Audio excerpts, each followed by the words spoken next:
네, 여러분 반갑습니다. 네, 우리 안 집사님께서 기쁨으로 또 자신감 있게 이렇게 사회 보시는 모습이 참 보기 좋았습니다. 네.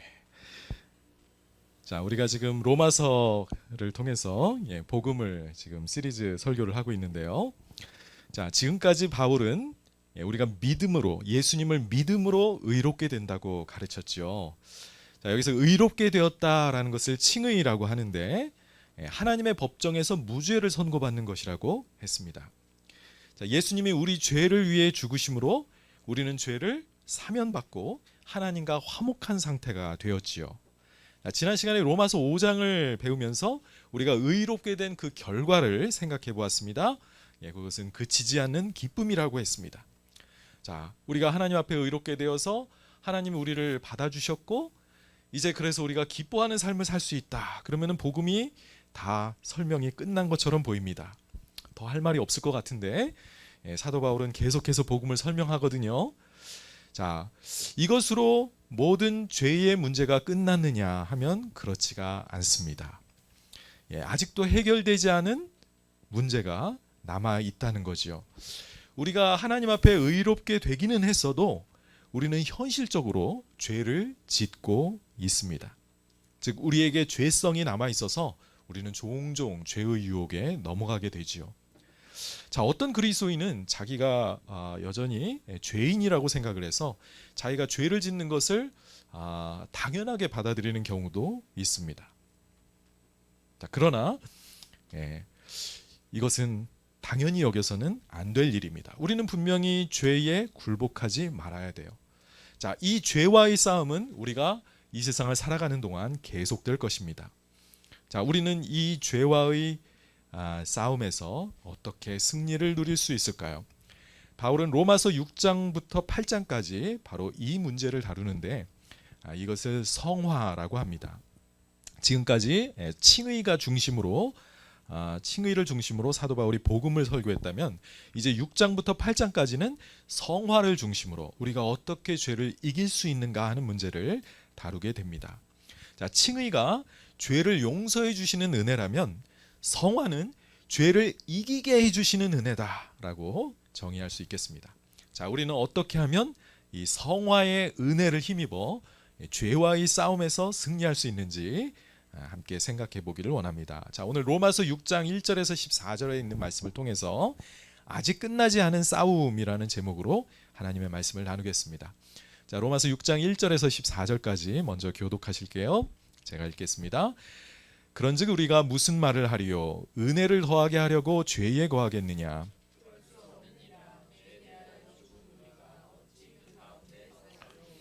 무릇 그리스도 예수와 합하여 침례를 받은 우리는 그의 죽으심과 합하여 침례를 받은 줄을 알지 못하느냐?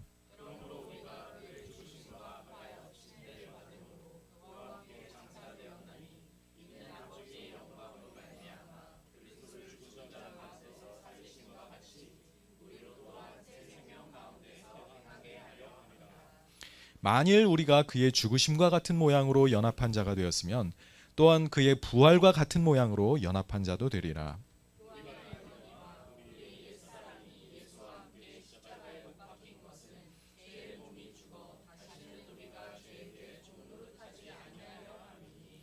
이는 죽은 자가 죄에서 벗어나 의롭다 하심을 얻었음이라.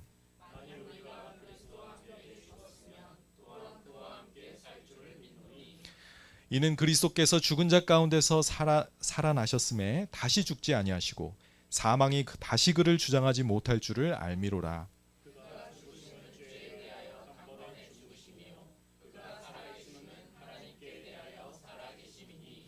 이와 같이 너희도 너희 자신을 죄에 대하여는 죽은 자요 그리스도 예수 안에서 하나님께 대하여는 살아있는 자로 여길지어다.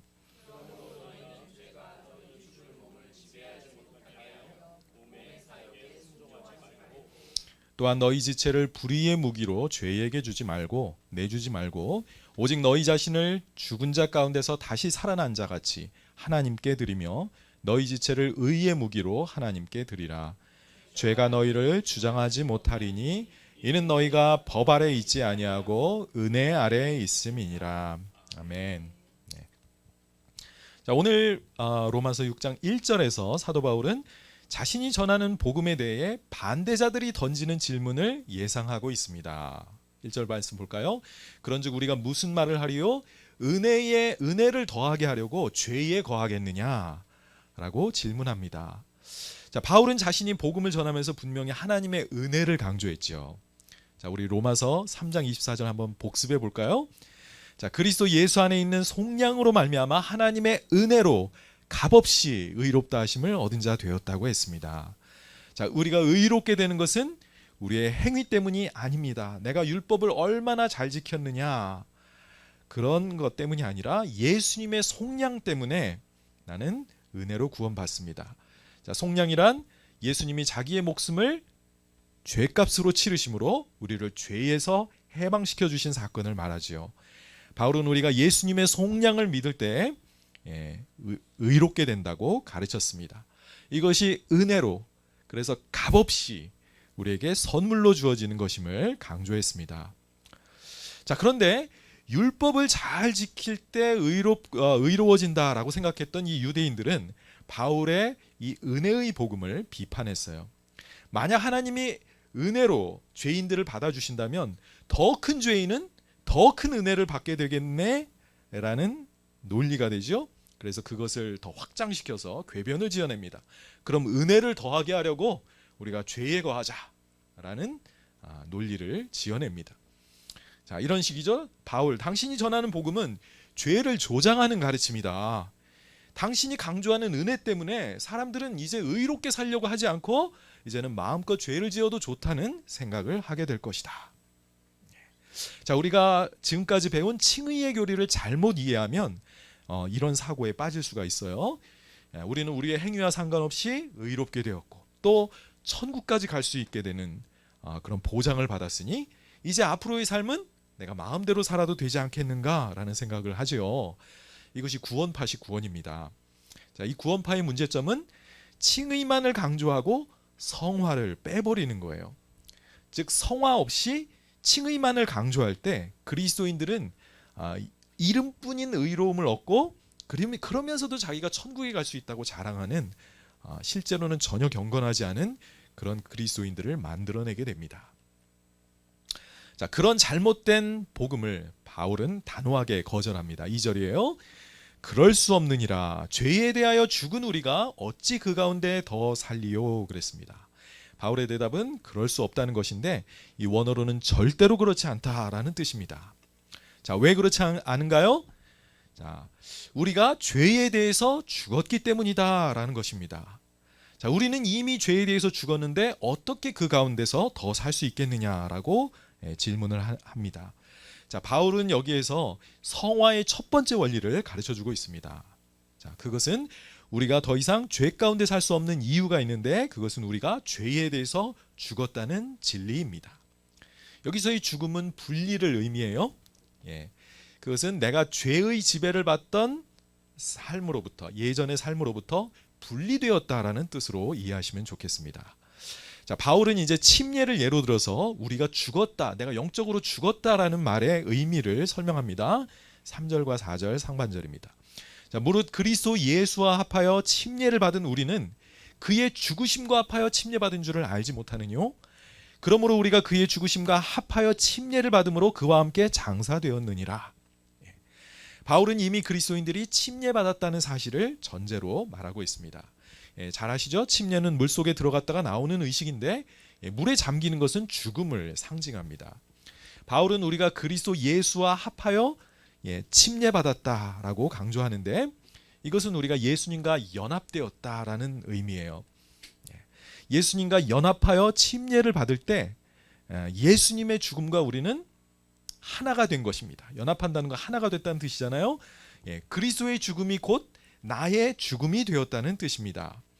자, 4절에서는 그리스도의 죽으심과 합하여 침례를 받음으로 이번엔 아예 그와 함께 장사까지 되었다고 합니다. 장사는 매장됐다는 뜻이잖아요. 확실한 죽음을 의미합니다.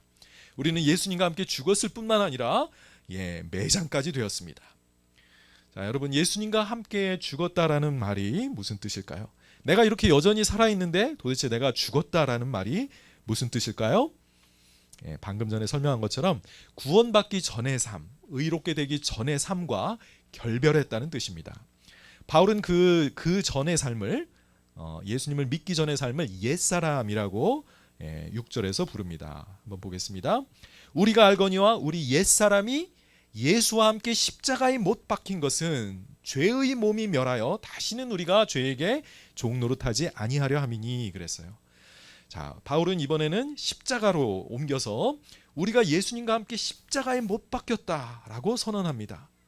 예수님이 십자가에서 죽으신 그 죽음에 모든 신자들이 다 함께 거기에 참여해서 그분과 함께 죽었다는 것입니다. 그리스도는 우리의 왕이시죠. 그 왕이 십자가에서 죽으실 때 그 백성된 우리가 그분과 함께 그 안에서 죽었다는 것입니다. 자, 여기서 죄의 몸이 멸했다라고 하는데요. 자, 이것은 죄의 지배를 받던 삶이 끝났다라는 뜻입니다. 그래서 그 다음 이어지는 문장이 다시는 우리가 죄에게 종노릇하지 아니하려 함이라 그랬어요. 자, 바울은 예수님의 십자가를 이번에 새로운 각도에서 바라보고 있어요. 자, 지금까지는 예수님의 그 속량을 생각하면서 화목제물로 바라봤죠. 즉 예수님이 우리의 모든 죄를 십자가에서 가져가셨다. 우리를 대신해서 그런 희생을 당하셨다라는 사실을 강조했습니다. 그런데 이번에는 십자가를 어떻게 바라보고 있어요? 예수님이 우리를 위해 죽으셨을 뿐만 아니라 이번에는 우리가 그분과 함께 거기서 죽었다라는 사실입니다. 예수님을 믿고 침례를 받은 순간 우리 옛사람은 지금까지 살아왔던 그 삶은 예수님과 함께 거기서 끝난 것입니다. 그것은 죄의 지배를 받던 나의 삶이 거기서 종결을 고한 것입니다. 자, 예수님이 이루신 속량은 우리를 죄의 지배로부터 해방시켜 주는 것이라고 했지요. 이것을 제2의 출애굽 사건이라고 볼 수 있다고 했습니다. 자, 애굽에서 종살이하던 이집트에서 종살이하던 이스라엘 백성은 구원자 모세의 인도로 애굽을 탈출하게 되죠. 출애굽하게 됩니다. 자, 홍해를 건너는 순간 그동안 죄의 노예로 살던 삶이 그 파라오의 노예로 살던 삶이 거기서 끝나는 것입니다. 더 이상 파라오는 이스라엘 백성을 자기의 손아귀에 쥐고 마음대로 주무를 수가 없어요. 애굽에서 빠져나왔기 때문입니다. 탈출했기 때문입니다. 마찬가지로 예수님도 우리를 죄의 지배로부터 우리를 탈출시켜 주신 것입니다. 우리를 해방하신 거예요. 바로가 홍해를 건넌 이스라엘 백성을 지배할 수 없었던 것처럼 죄는 더 이상 우리에게 주인 행세를 하지 못하게 된 것입니다. 7절 말씀, 이는 죽은 자가 죄에서 벗어나 의롭다 하심을 얻었습니다. 예수님과 함께 죽은 자들은 그래서 죄에서 벗어난 것입니다. 죄에서 벗어났다는 것은 좀 더 자세히 말하면 죄의 지배에서 분리되었다. 거기서 탈출했다는 의미입니다. 이것이 바울은 그것을 의롭다 하심을 얻은 것으로 표현하는데 이건 사실 칭의잖아요. 그죠? 여기서 말하는 칭의는 단지 죄를 용서받았을 뿐만 아니라 죄의 권세에서 죄의 지배력으로부터 노임받은 것을 의미합니다. 자, 죄의 지배로부터 노임받아서 실제로 의롭게 살아가는 것을 성화라고 하는데 그렇다면 의롭다고 여김받을 뿐만 아니라 실제로 의롭게 살아가는 그 성화가 한꺼번에 일어나는 것임을 알 수 있습니다. 그러니까 예수님을 믿을 때 나에게 의롭다 칭함을 주실 뿐만 아니라 우리가 죄의 지배로부터 노임을 받아 거기서 해방되어 실제로 의롭게 살아갈 수 있게 된다는 겁니다. 칭의만 일어나는 것이 아니라 성화가 거룩한 삶을 살 수 있는 그 가능성이 이제 나에게 열리는 것이죠. 우리가 더 이상 죄 가운데 살아갈 수 없는 이유가 바로 여기 있습니다. 죄의 노예로 살던 그 시절의 삶은, 그 옛사람은 예수님과 함께 십자가에 못 박혔어요. 거기서 끝장난 겁니다. 그리고 나는 이제는 새 사람이 되었어요. 내가 더 이상 죄의 노예가 아니라는 사실을 분명하게 아시기 바랍니다. 바로 이것을 분명하게 알 때, 죄의 지배를 받으면서 죄의 노예로 사는 것이 당연한 것이 아니구나. 그렇게 사는 것은 뭔가 심각하게 잘못된 것이구나 라는 사실을 알게 되죠. 이것이 우리가 죄와 싸워 이기는 첫 번째의 비결이라고 할 수 있겠습니다. 자, 두 번째로 우리가 죄를 이기는 그런 비결은 우리 안에 계신 우리 안에 예수님의 부활 생명이 있기 때문입니다. 자, 예수님과 함께 죽음에 넘겨졌다면 그 다음에 일어나는 일은 뭐예요? 예수님과 함께 다시 살아나는 것입니다. 자, 주님이 그때 우리에게 부활 생명을 주십니다. 주님이 주신 이 새 생명이 우리 안에 있기 때문에 우리는 죄를 이길 수 있는 능력을 가지게 되는 거예요. 자, 4절 후반절과 5절을 읽어보겠습니다. 자, 이는 아버지의 영광으로 말미암아 그리스도를 죽은 자 가운데서 살리심 같이 우리도 또한 새 생명 가운데서 행하게 하려 함이라. 만일 우리가 그의 죽으심과 같은 모양으로 연합한 자가 되었으면 또한 그의 부활과 같은 모양으로 연합한 자도 되리라 그랬어요. 네. 예수님은 십자가에서 죽으셨을 뿐만 아니라 다시 살아나셨죠. 부활하신 겁니다. 그래서 예수님과 함께 죽은 신자들도 어떻게 돼요? 예수님 안에서 부활 생명으로 함께 살게 되는 것입니다. 자, 조금 더 정확하게 말하면 예수님을 부활하게 하신 분은 성령님이시죠.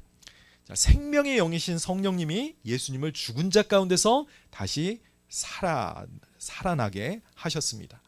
그래서 예수님과 연합된 우리에게도 이 성령의 생명이 우리 안에 주어지게 되는 것입니다. 즉 죽음을 이기는 부활에 우리도 참여하게 되는 것이죠.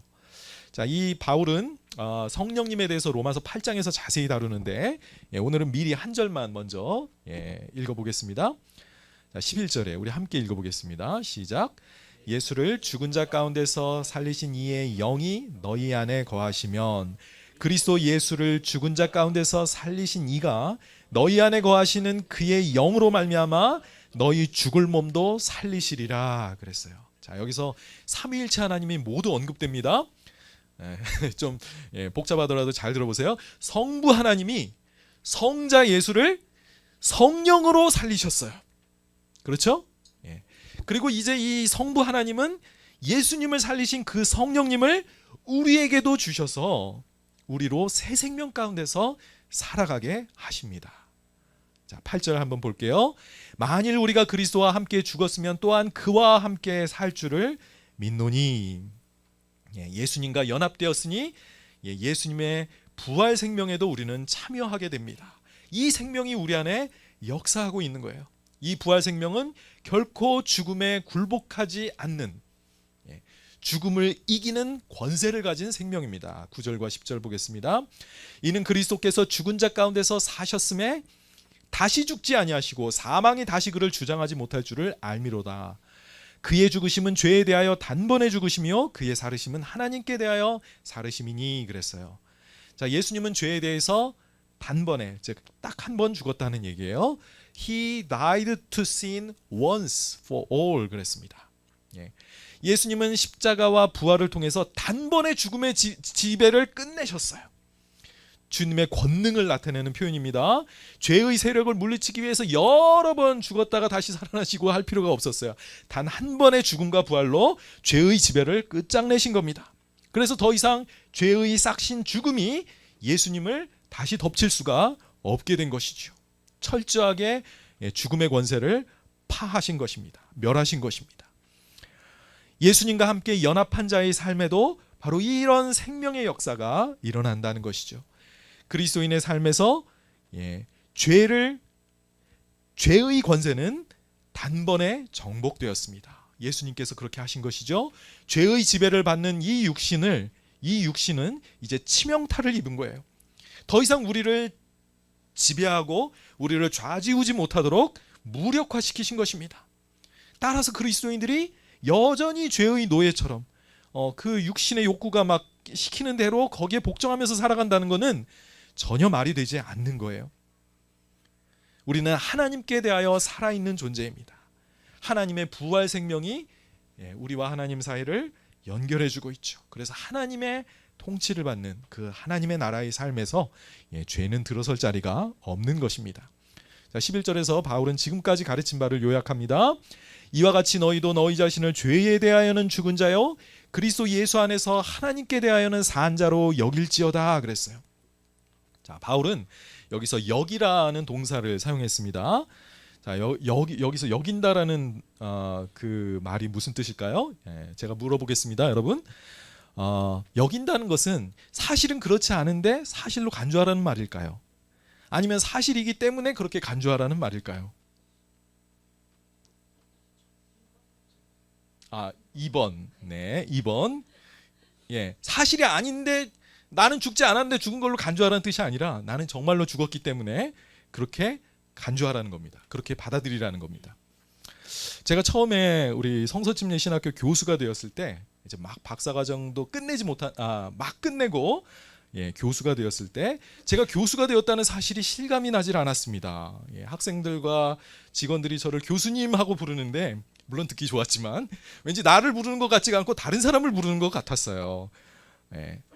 어색했습니다. 학생들 중에는 저보다 나이가 많은 학생들도 있었어요. 그런데도 저를 교수니까 그냥 제 앞에서 고개를 숙이면서 교수님 안녕하세요 하면 제가 참 몸둘 바를 몰랐던 기억이 납니다.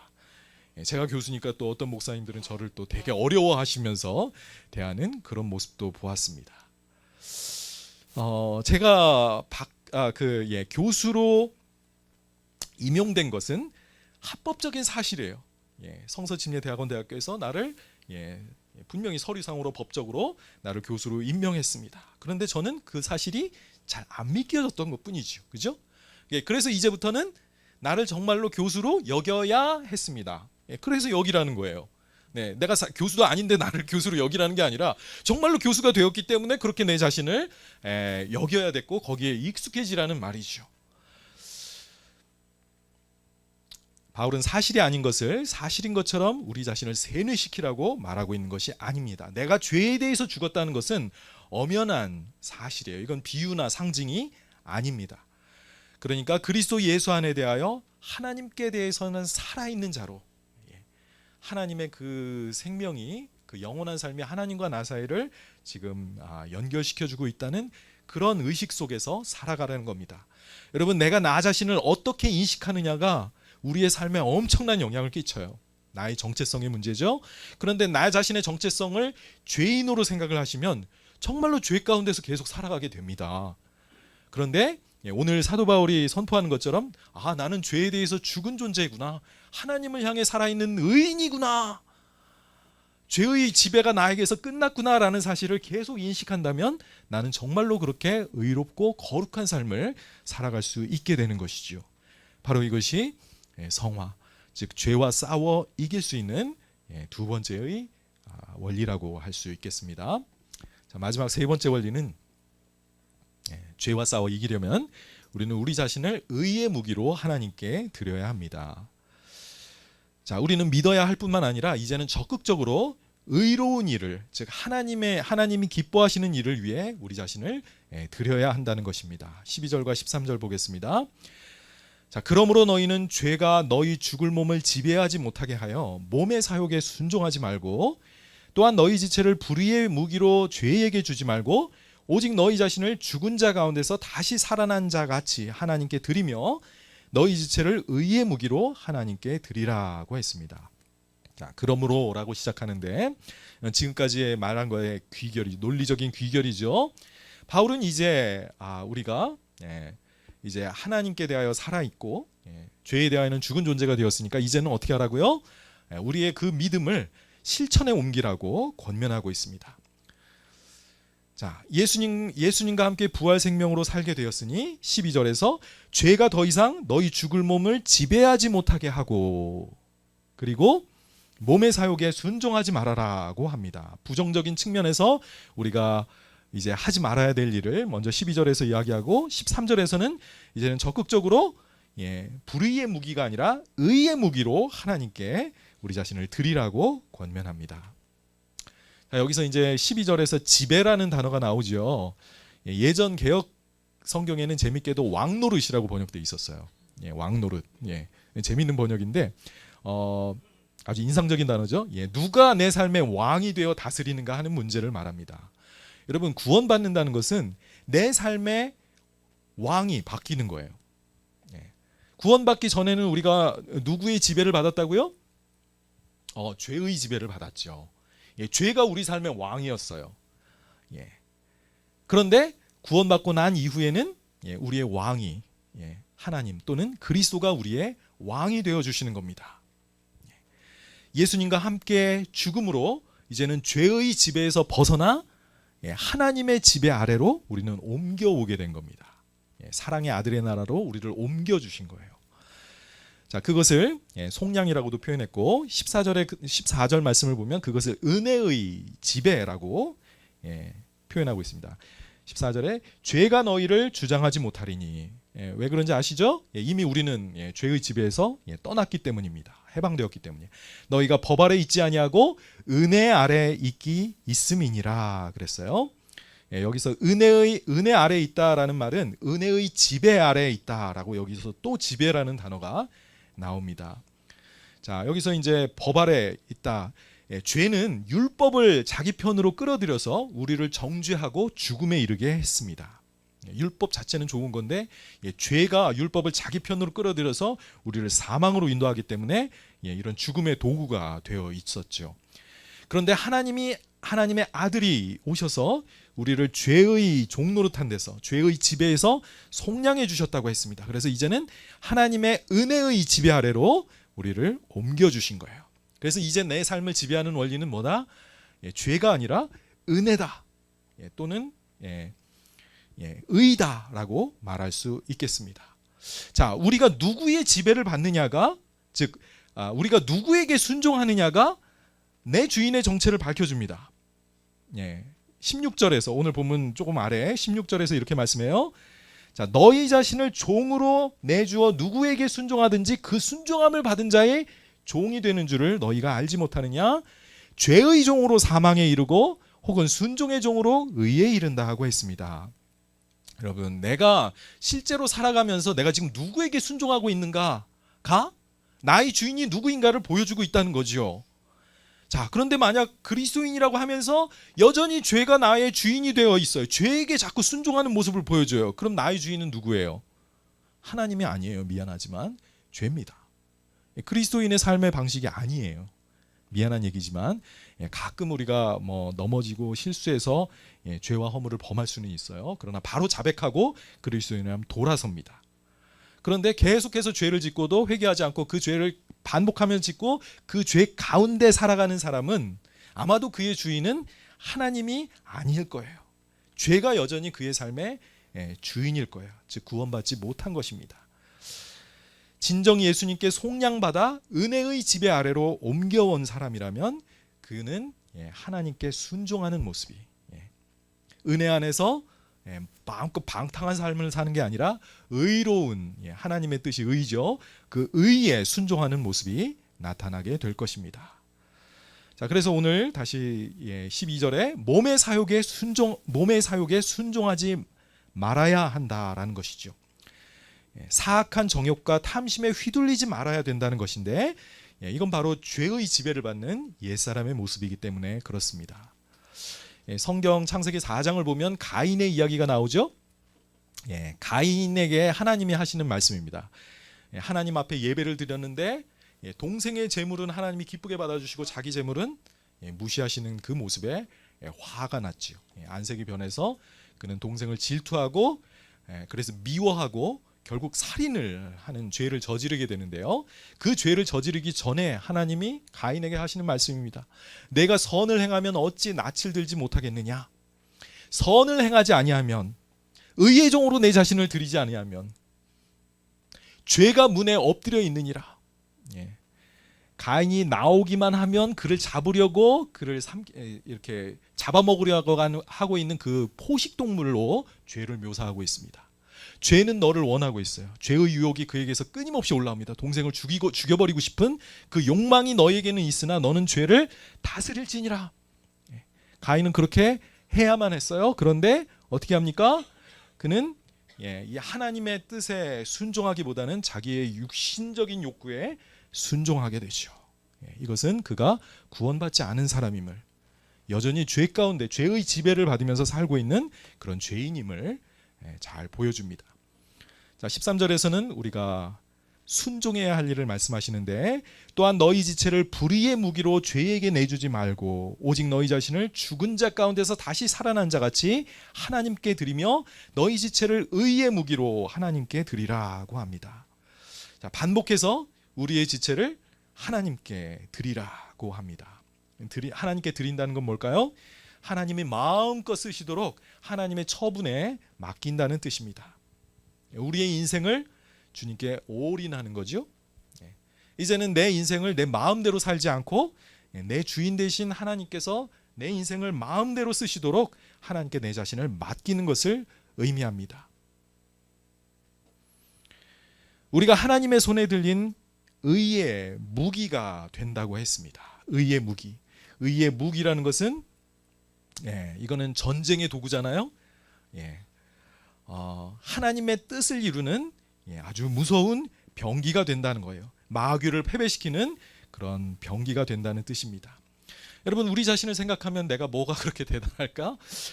내 인생이 뭐 별로 그렇게 별 볼 일 없는 인생을 사는 것 같이 초라하게 느껴질 수도 있어요. 그런데요, 여러분, 하나님의 손에 들린 무기가 된다는 사실이 바로 중요한 것입니다. 하나님의 손에 맡겨질 때 우리는 하나님의 손에 쓰임받은 아주 무서운 병기가 될 수 있습니다. 여러분, 삼손이 블레셋 사람들과 싸울 때 혼자서 몇 명 죽인지 아세요? 혼자서 1000명을 죽입니다. 대단하죠? 삼손 같은 사람은 다시 없을 거예요. 진정한 진정한 용사인데, 그때 썼던 무기가 뭔지 아세요? 블레셋 사람들하고 싸울 때 무기가 없었습니다. 손에 무기가 없었고, 옆에 보니까 나귀가 죽어서 남긴 그 새 턱뼈가 있었어요. 턱뼈. 나귀의 턱뼈를 가지고 그걸 들어서 그걸 가지고 1000명을 죽이는 도구로 썼습니다.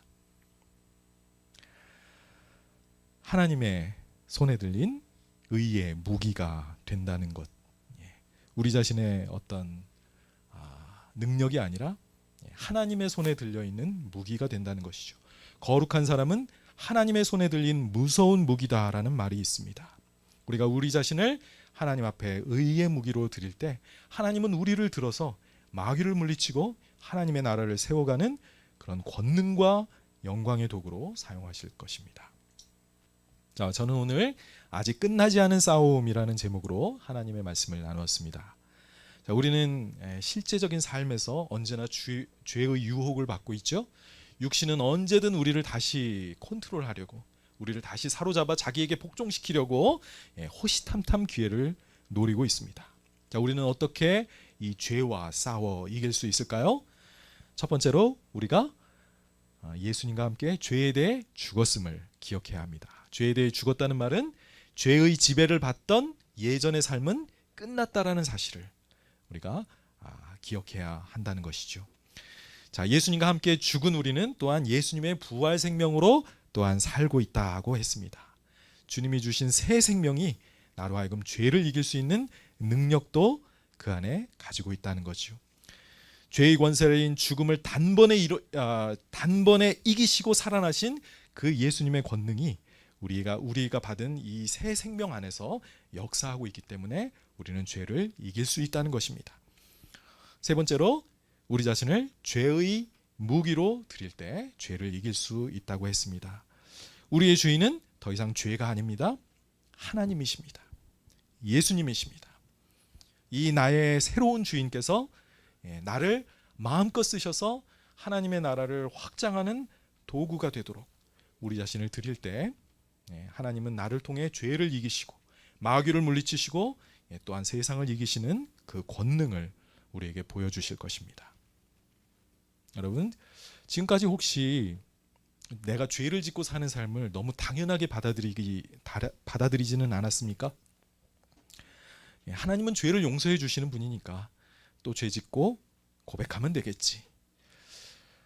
그러나 오늘 사도 바울이 전하는 복음의 메시지를 정확히 이해하시기 바랍니다. 하나님은 죄를 용서해 주실 뿐만 아니라 죄를 이기는 능력도 주시는 분이라는 사실입니다. 이것이 성화라고 했죠. 지금까지 이런 은혜를 누리지 못했다면 오늘 여러분 이 진리를 배운 오늘 그런 능력을 나에게도 달라고, 내 삶에서 나를 지금까지 지배해왔던 이 죄의 사슬을 끊어버리고 이제는 하나님의 의의 종으로 살아가고 싶다고 그렇게 하나님 앞에 기도하시길 바랍니다. 죄의 도구가 아닌 의의 무기로 하나님께 자신을 바치시길 바랍니다. 마귀가 여러분의 무릎 앞에, 여러분의 발 아래 깨지는 그런 권능을 경험하게 되실 것입니다. 기도하시겠습니다.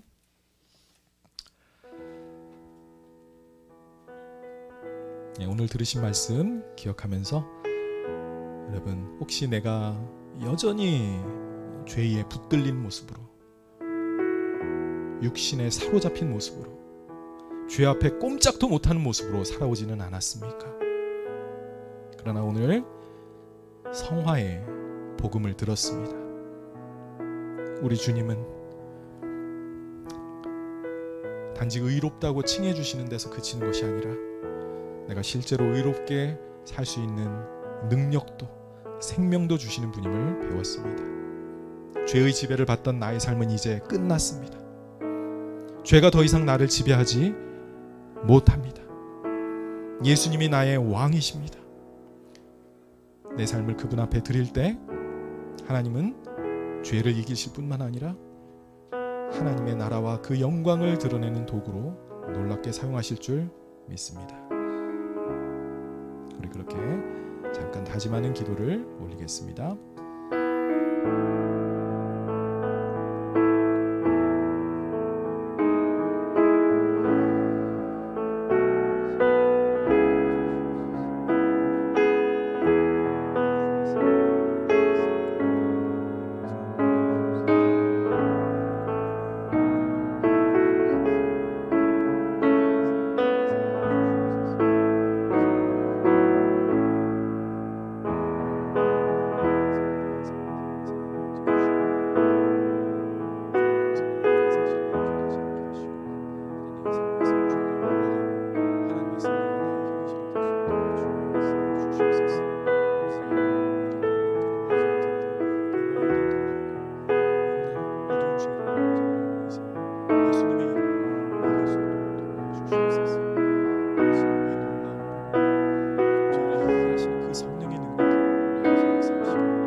아버지 하나님, 감사합니다.